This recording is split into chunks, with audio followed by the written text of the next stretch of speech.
So now students, let's have a discussion on the action item for the requirement management or process area. Now, before I proceed further, पहले ये समझ लें कि action item मैं किस चीज को बोल रहा हूँ।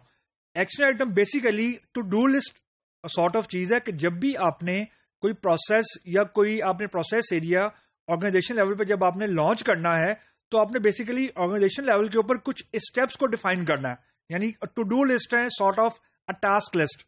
यानी आपने फॉर एग्जांपल आपने एक्स प्रोसेस को लॉन्च किया, एक्स प्रोसेस को खत्म करने के लिए x.1 एक स्टेप है, x.2 एक स्टेप है, x.3 एक स्टेप है एंड सो ऑन, जिसको हम लोग CMMI के अंदर बोलते हैं स्पेसिफिक गोल्स एंड प्रैक्टिस। तो ये बेसिकली इस चीज को बेसिकली मैं एक्शन आइटम बोल रहा हूं। नाउ जो रिक्वायरमेंट मैनेजमेंट का प्रोसेस एरिया है, इसका जो मेन गोल है वो है कि आपने रिक्वायरमेंट को मैनेज करना है, दैट्स अ गोल।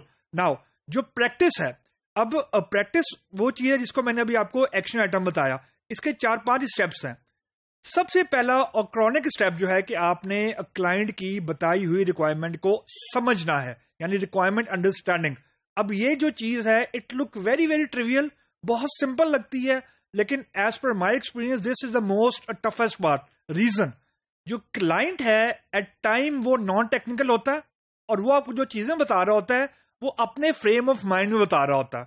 और बीइंग अ बिजनेस एनालिस्ट या प्रोजेक्ट मैनेजर, आपको क्लाइंट से ये समझना है कि जो वो आपको बता रहा है क्या आपको वो चीज समझ आ रही है कि नहीं आ रही। यानी there has to be a clear understanding between you as a requirement engineer and the client, यानी जो क्लाइंट की अंडरस्टैंडिंग है वही आपको समझ आनी चाहिए। ये बहुत वेग एरिया है और most of the time this is where the actual problems come in, कि आप लोग अपनी अंडरस्टैंडिंग के हिसाब से काम शुरू करवा देते हैं, यानी being a project manager, and later down the road जब ये डेवलपमेंट स्टार्ट होती है and you give a demo to client, तो एक्सपेक्टेशन मीट नहीं होती, तो there we have a blocker.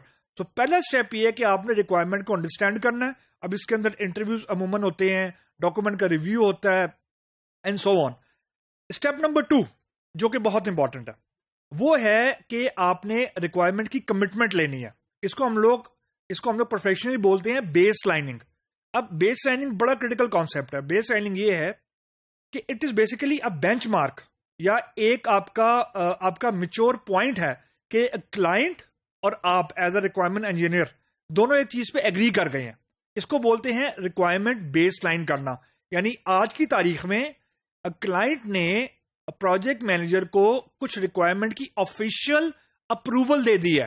Mean आपने क्लाइंट को कोई चीज लिख के भेजी, यानी कोई आर्टिफैक्ट आपने बना के भेजा, रिक्वायरमेंट स्पेसिफिकेशन डॉक्यूमेंट बना के भेजा, और आपने क्लाइंट को बोला कि review it and give me approval. अब ये एक टू एंड फ्रो प्रोसेस होता है और ये लीनियर नहीं होता। यानी ऐसा नहीं है कि आपने क्लाइंट को बोला और उसने अप्रूवल दे दी, नहीं, यहां पे एक्चुअली बहुत ज्यादा निगोसिएशन होती है। क्लाइंट की जो एक्सपेक्टेशन है वो आपकी एक्सपेक्टेशन से मैच नहीं होती एंड सो ऑन। और क्लाइंट की अंडरस्टैंडिंग बहुत सारी चीजों में डिफरेंट होती है, आपकी अंडरस्टैंडिंग बहुत सारी चीजों में डिफरेंट होती है and so on. But the saturation point is कि आपको क्लाइंट से रिटर्न अप्रूवल लेनी है। That's step number 2।